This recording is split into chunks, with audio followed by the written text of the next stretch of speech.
Bonjour, je m'appelle Jacques Mercier. J'ai fait beaucoup de radio, de télé, de la presse et j'écris des livres encore maintenant. Je voudrais participer, donc avoir une petite contribution à cette belle opération Maman et moi de Mémisa.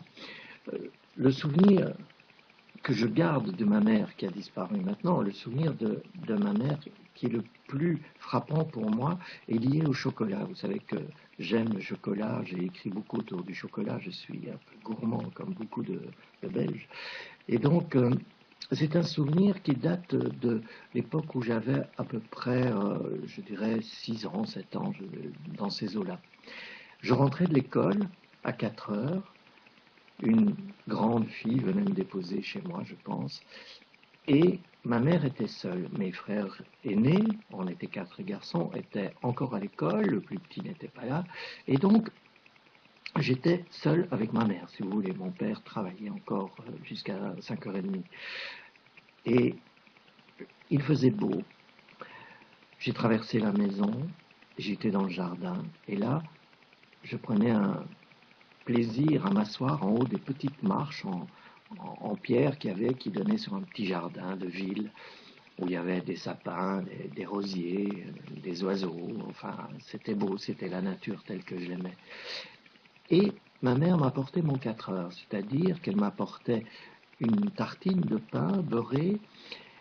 Il y avait aussi une pomme, et puis il y avait un bâton de chocolat, une barre de chocolat.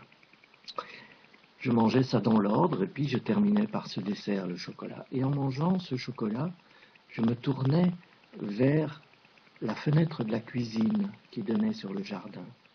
Et je voyais, je la vois toujours, ma mère qui préparait le repas et qui me souriait, qui partageait ce bonheur, qui savait que c'était bon de manger le chocolat, d'être là. Mais c'était plus que ça.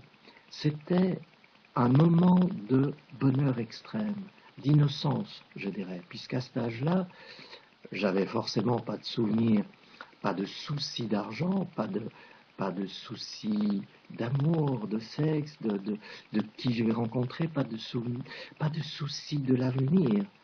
J'étais tout simplement heureux du moment présent, de la vie.